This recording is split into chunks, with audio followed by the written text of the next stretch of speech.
Come on. No one dislikes only 3 things, and no one enjoys Swedish cuisine. Förlåt. Jag ledsen för det. Jag skojar bara. Also, being vector sexually biased. The stirring of this drink with his finger is just one of the many replacements this show has employed just to avoid giving Archer an apple so we know he's an asshole. Mallory doesn't have anything in her hand, so how is this PowerPoint presentation presentationing? Also, democratic.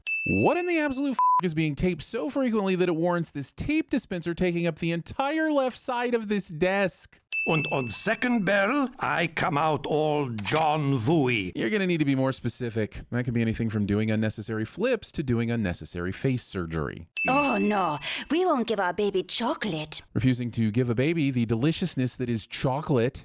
Oh, wait, it really is bad for them? Well, then the creation of a biological system that can't digest the deliciousness that is chocolate right after birth. Oh, you were talking about my gun. Cupping either of Lana's guns without her explicit consent. This is good to know. Making knowing things feel inappropriate. Oh, and hands like the Truckosaurus. Truckosaurus doesn't have hands, but he's got some big old pinchers. He'll pinch you all right, but unfortunately he'll never be able to use a hammer, and there is something sad about that. What does that smell? Gravlocks and failure. Pairing any meal with failure. Who on God's green earth dressed you? Somehow Archer's state of dress wasn't the first thing Mama Dearest noticed a full 5 seconds ago when she answered the door. Woodhouse is already up to tying Archer's tie for him, but in the previous shot, Archer's shirt was also not buttoned all the way up. So can Woodhouse button a button without actually buttoning a button? Because I don't think he can. Take his mind off Lana's huge Johnny Benchian fingers. We'll come up with the baseballing, playering referencings, Mallory.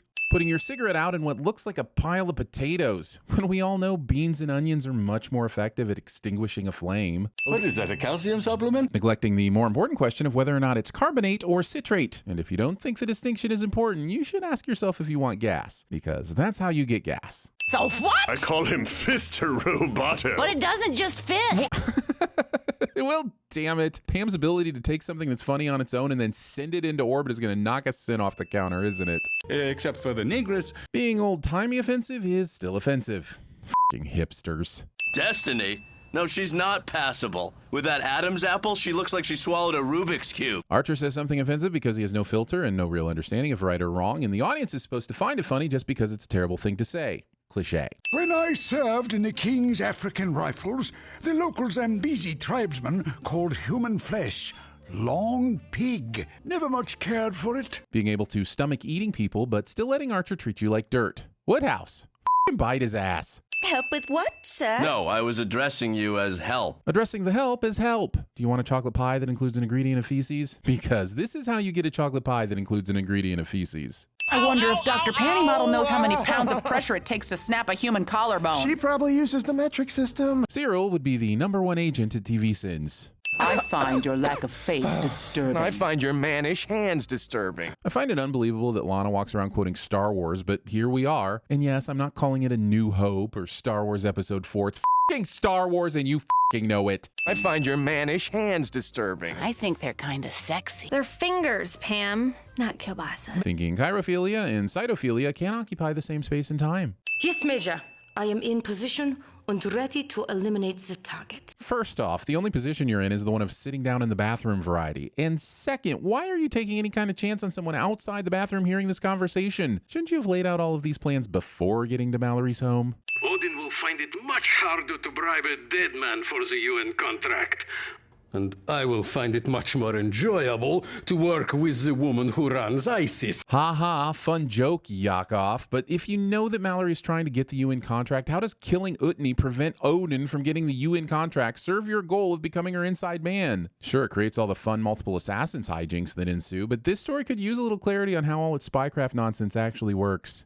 Why don't you just pour it on everybody's? Why are you just pouring it on anybody's? What is this, amateur hour? At least make a reduction, a gravy, or an au jus.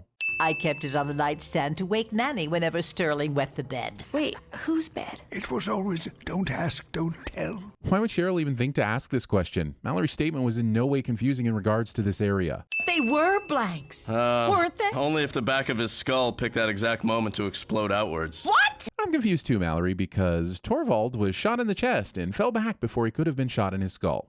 Also, Mallory, with all her time in the spy game, doesn't recognize what bullets hitting a body looks like.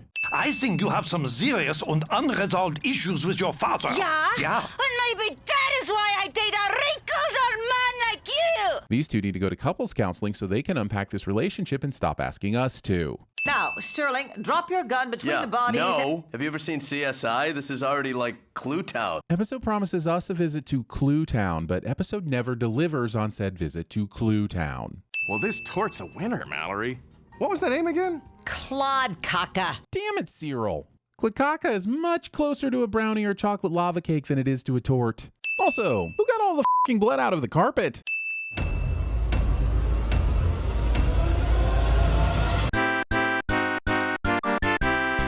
Screaming crazy and shooting blanks. Can we get off my finger? I think he's already being regaled. Why must you micromanage everything? He's a fully integrated, multi-fetish artificial being. I also promised you a baby. How's that working out for you? Lana, release him! I don't know. I think there's like a racial component. Don't worry, this is a normal smell. Well, that depends on your Frostelsa. Just strange to hear it out loud. Think of it as a team-building exercise.